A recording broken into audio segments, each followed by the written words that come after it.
అందరికీ నమస్కారం. రఘురామ్స్ గాంధీగిరి యూట్యూబ్ ఛానల్కి స్వాగతం, సుస్వాగతం. ఈరోజు మనం తీసుకున్నటువంటి అంశం, విజయం సాధించాలంటే ఏం చేయాలి? మనందరం కళ్ళగంటాం ప్రపంచాన్ని గెలిచేయాలని. అయితే అలా సాధించాలి అని అంటే మనం అనుకున్నది అనుకున్నట్టు జరగాలంటే ఏం చేయాలన్న దాని గురించి ఈరోజు మనం మాట్లాడదాం. ఏ మనిషి అయినా ఏదైనా గెలవాలి అని అనుకుంటే ముందు తనను తాను గెలవాలి. తనను తాను గెలవడం అంటే తనలో ఉన్నటువంటి అవలక్షణాలని ఎవరైతే దాటగలుగుతారో, వాటిని అధిగమించగలుగుతారో, తగ్గించుకోగలుగుతారో వాళ్ళు మాత్రమే విజయాన్ని చేరుకోగలుగుతారు.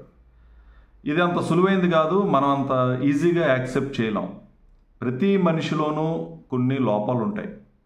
ఆ లోపాలను ఎవరైతే సరి చేసుకుని ముందుకెళ్లే ప్రయత్నం చేస్తారో వాళ్ళు మాత్రమే విజేతలుగా నిలుస్తారు. నీలో ఉన్నటువంటి బలహీనతల్ని నువ్వు గ్రహించుకోగలిగి, నీలో ఉన్నటువంటి అంతర్గత శత్రువులను ఏదైతే ఉన్నాయో వాటిని నువ్వు తెలుసుకోగలిగి, వాటిని అధిగమించగలిగితే, నిన్ను నువ్వు గెలవగలిగితే అప్పుడు మాత్రమే నువ్వు విజయాన్ని చేరుకోగలుగుతావు. విపరీతమైనటువంటి బద్ధకం, అతి నిద్ర, ఫ్రెండ్స్తో తిరగటం, వాయిదా వేసేటటువంటి మనస్తత్వం కలిగి ఉండటం, నిన్ను నువ్వు తక్కువగా అంచనా వేసుకోవటం, విపరీతమైనటువంటి ఒత్తిడికి లోనవటం, ఇటువంటి అవలక్షణాలు ఏదైనా మనలో ఉంటే వాటిని నువ్వు జయించగలిగినప్పుడు మాత్రమే నువ్వు దేన్నైనా జయించగలుగుతావు. ఈ వాస్తవాన్ని మనం తెలుసుకోగలగాలి. అలాగే మనిషి కాల ధర్మాన్ని ఏదైతే ఉందో దాన్ని తెలుసుకోగలగాలి. భూత, భవిష్యత్, వర్తమాన కాలాలు 3 కాలాలు ఉన్నాయి. ఈ 3 కాలాల్లో ఎప్పుడు ఏ రకంగా మనం ఆలోచన చేయగలగాలో ఆ రకమైన ఆలోచన చేయగలగాలి. గడిచిపోయినటువంటి ఏ విషయాన్ని, ఏ కాలాన్ని మనం తిరిగి మార్చలేము, తీసుకురాలేము.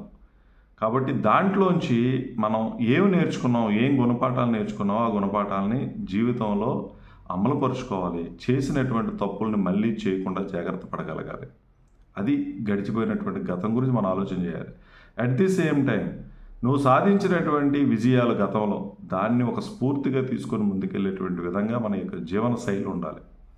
అలాగే భవిష్యత్తు గురించి విపరీతమైనటువంటి ఆలోచనలు మనకు ఉండకూడదు, అత్యాశలు మనకు ఉండకూడదు, లేదు ఏదో జరిగిపోతుంది అనేటువంటి భయం మనకు ఉండకూడదు. దానివల్ల విపరీతమైనటువంటి ఆందోళన వస్తుంది మనిషికి. ఎంతవరకు ఆలోచించాలో అంతవరకు మాత్రమే ఆలోచించగలగాలి. వర్తమానాన్ని ఎట్టి పరిస్థితుల్లో నిర్లక్ష్యం చేయకూడదు. ఇప్పుడు నువ్వు చేస్తున్నటువంటి పని, ఇప్పుడు నీ ముందున్నటువంటి కర్తవ్యాన్ని నువ్వు సమర్థవంతంగా నిర్వహించగలిగినప్పుడు మాత్రమే నువ్వు విజయాన్ని సాధించగలుగుతావు అనేటువంటి వాస్తవాన్ని మనం గ్రహించగలగాలి. ఆ విధమైనటువంటి ఆలోచన ధోరణి మన దగ్గర ఉండాలి.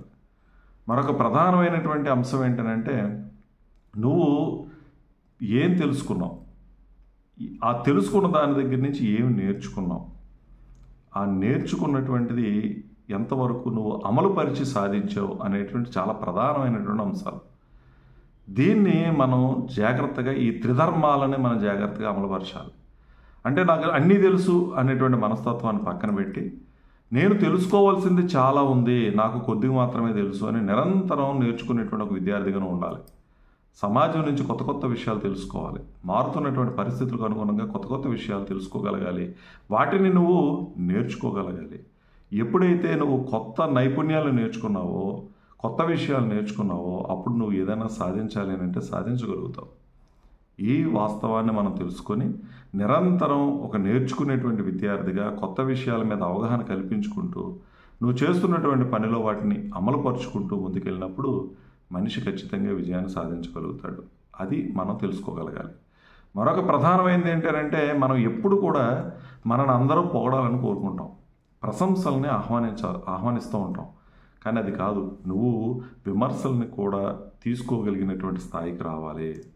విమర్శల్ని నువ్వు కనుక తీసుకోగలిగితే నీలో ఉన్నటువంటి లోపాలు నీకు తెలుస్తాయి. మనం అంత ఈజీగా మనం అంచనా వేసుకోవడానికి నీలో ఉన్నటువంటి తప్పులు ఏంటో నీకు తెలియదు. నీ ఆలోచన ధోరణి కరెక్ట్గా ఉన్నావని నువ్వు అనుకుంటావు. ఎవరికి తెలుస్తుంది అంటే నేను అబ్జర్వ్ చేస్తున్న వాళ్ళకి మాత్రమే తెలుస్తుంది. అందుకని ప్రశంసల కన్నా విమర్శలను తీసుకోగలిగినటువంటి నైజం నువ్వు అలవాటు చేసుకోగలిగితే నువ్వు ఉన్నతంగా ఎదగడానికి ఒక అవకాశం ఉంటుంది. మరొకటి, చాలామంది మనం ఇబ్బందికరమైన పరిస్థితులు వచ్చినప్పుడు, కష్టం వచ్చినప్పుడు అవి రాకుండా ఉండాలని కోరుకుంటూ ఉంటాం. కానీ మనిషికి అవకాశాలు సమస్యల రూపంలోనే వస్తాయి. ఏ మనిషి అయితే వచ్చినటువంటి సమస్యని అవకాశంగా భావించి ముందుకెళ్తాడో ఆ వ్యక్తి మాత్రమే విజయాన్ని సాధించగలుగుతాడు. మనం కూడా అంతే. రొటీన్ లైఫ్లో మనం ఏం గొప్పగా ఆలోచించం, కొత్తగా ఆలోచించం, ఏది ప్రయత్నం చేయం. సమస్య వచ్చినప్పుడే ఆ సమస్య నుంచి పరిష్కార మార్గాలు అన్వేషించడంలో ఎక్కువ ఆలోచిస్తాం. ఎక్కువగా మనం దాని గురించి ఆలోచించి కొత్తదనంగా ఏ రకంగా మనం బయటపడాలో ప్రయత్నం చేస్తూ ఉంటాం. రకరకాలైనటువంటి పరిష్కార మార్గాలను అన్వేషించుకుంటాం. మైండ్ చురుగ్గా పనిచేసేటువంటి అవకాశం ఉంటుంది. అందుకని సమస్యల్ని అవకాశాలుగా భావించినటువంటి వ్యక్తి మాత్రమే ముందుకు వెళ్ళగలుగుతాడు. ఈ వాస్తవాన్ని మనం తెలుసుకోగలగాలి. మరొక ప్రధానమైన అంశం ఏంటంటే, మనం ఎంతసేపు గెలుపు గురించి ఆలోచిస్తాం, గెలవాలనే ప్రయత్నం చేస్తాం. తప్పేం లేదు. కానీ ఆ గెలుపుని చేరుకోవటంలో ఉన్నటువంటి మార్గాన్ని కూడా మనం ప్రేమించగలగాలి.